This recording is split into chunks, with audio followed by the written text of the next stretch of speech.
처시간 주님께 안녕하세요. 대강교회 오훈 목사입니다. 3월 13일 월요일입니다. 하나님 우리에게 주신 말씀은 누가복음 17장 1절에서 19절 말씀입니다. 예수께서 제자들에게 이르시되 실족하게 하는 것이 없을 수는 없으나 그렇게 하게 하는 자에게는 화로다. 그가 이 작은 자 중에 하나를 실족하게 할진대 차라리 연자맷돌이 그 목에 매어 바다에 던져지는 것이 나으리라. 너희는 스스로 조심하라. 만일 네 형제가 죄를 범하거든 경고하고 회개하거든 용서하라. 만일 하루에 7번이라도 네게 죄를 짓고 7번 네게 돌아와 내가 회개하노라 하거든 너는 용서하라 하시더라. 사도들이 주께 여짜오되 우리에게 믿음을 더하소서 하니 주께서 이르시되 너희에게 겨자씨 하나할 만한 믿음이 있었더라면 이 뽕나무더러 뿌리가 뽑혀 바다에 심기어라 하였을 것이요 그것이 너희에게 순종하였으리라. 너희 중 누구에게 밭을 갈거나 양을 치거나 하는 종이 있어 밭에서 돌아오면 그더러 곧 와 앉아서 먹으라 말할 자가 있느냐? 도리어 그더러 내 먹을 것을 준비하고 띠를 띠고 내가 먹고 마시는 동안에 수종 들고 너는 그 후에 먹고 마시라 하지 않겠느냐? 명한 대로 하였다고 종에게 감사하겠느냐? 이와 같이 너희도 명령 받은 것을 다 행한 후에 이르기를 우리는 무익한 종이라 우리가 하여야 할 일을 한 것뿐이라 할지니라. 예수께서 예루살렘으로 가실 때에 사마리아와 갈릴리 사이로 지나가시다가 한 마을에 들어가시니 나병 환자 10명이 예수를 만나 멀리 서서 소리를 높여 이르되 예수 선생님이여 우리를 불쌍히 여기소서 하거늘 보시고 이르시되 가서 제사장들에게 너희 몸을 보이라 하셨더니 그들이 가다가 깨끗함을 받은지라. 그 중에 한 사람이 자기가 나은 것을 보고 큰 소리로 하나님께 영광을 돌리며 돌아와 예수의 발 아래 엎드려 감사하니 그는 사마리아 사람이라. 예수께서 대답하여 이르시되 10사람이 다 깨끗함을 받지 아니하였느냐? 그 9은 어디 있느냐? 이 이방인 외에는 하나님께 영광을 돌리러 돌아온 자가 없느냐 하시고 그에게 이르시되 일어나 가라 내 믿음이 너를 구원하였느니라 하시더라. 아멘. 오늘 말씀을 보면 예수님의 제자로서의 합당한 모습들이 나오고 있습니다. 세 가지로 살펴보겠습니다. 첫째는 작은 자를 귀하게 여기는 자세고, 두 번째는 늘 무익한 종이라는 자세를 가지는 것이고, 세 번째는 감사하는 자세입니다. 첫째는 작은 자를 귀하게 여겨야 합니다. 작은 것은 지나치기가 쉽죠. 작은 것은 무시하기 쉽습니다. 작은 것은 쉽게 희생시키기 쉽습니다.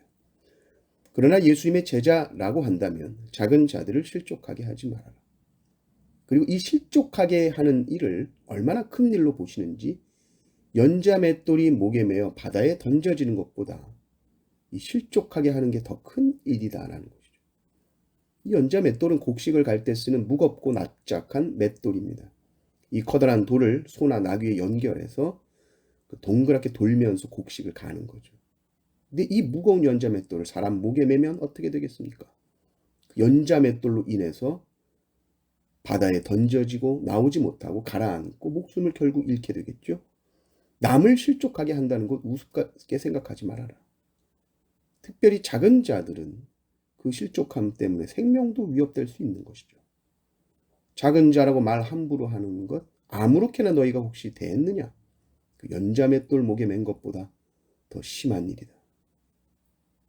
그리고 반대로 너희에게 누군가가 잘못했다면 그리고 그것을 회개한다면 용서해줘라. 그러니까 나는 내가 작은 자를 실족하게 하지 않으려는 마음을 갖고 작은 말 한마디라도 아프게 하지 않으려는 마음을 갖고요. 반대로 누군가가 나에게 잘못을 했고 그 잘못을 회개하고 용서를 구할 때는 받아주는 마음을 가져라. 이것이 예수님의 제자로서 가져야 될 마음이다라는 것이죠. 7절을 보면 두 번째 제자의 자세가 나오는데 그것은 무익한 종으로서의 자세입니다. 종이 순종한 것은 당연한 겁니다. 종이 순종을 했다고 해서 특권을 누리려고 하면 안 되죠. 마땅한 일을 한 것이지 보너스 점수를 받는다고 생각하지 말아라. 오히려 우리의 수고라는 것은 주님께 무익하다. 전능하신 주님께서 일을 하시면 훨씬 더 잘하시죠. 그러나 주님은 우리의 순종을 기뻐하시기 때문에 우리와 함께 하기를 원하시기 때문에 우리가 마땅히 할 순종을 하는 것이고 우리의 순종이라는 것은 그러므로 결코 생색낼 제목이 아니다라는 것입니다. 물론 우리의 섬김과 우리의 헌신이 무의미하거나 무가치하다는 말은 결코 아니죠. 이들이 섬겨도 아무 보상 없을 거야. 주님은 그렇게 말씀하지 않으셨습니다. 주님은 우리의 순종과 섬김을 귀하게 보시고 갚아주신다고 말씀을 하시는데, 다만 종으로서 섬기고 나서 너희가 교만해지거나 자만해지지 않도록 경고하시는 것이죠.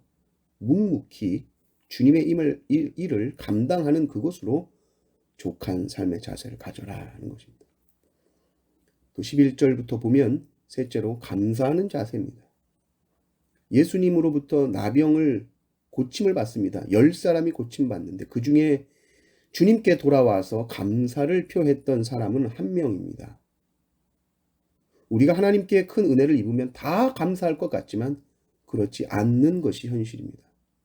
그것도 심지어 대부분 그렇지 않다는 것이죠. 10분의 9가 감사하지 않았다는 것입니다. 이것이 현실이요 진실입니다. 우리가 하나님의 은혜와 하나님께서 베푸신 것에 집중하지 않으면 우리는 자연스럽게 불평하는 존재이지 자연스럽게 감사하는 존재가 아닙니다.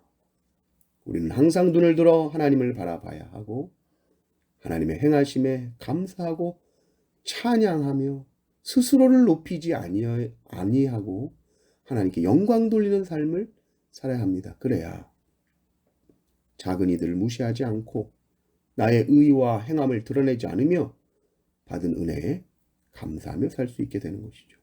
이 은혜를 구하는 오늘 하루 되시기를 주님의 이름으로 축원합니다. 아멘.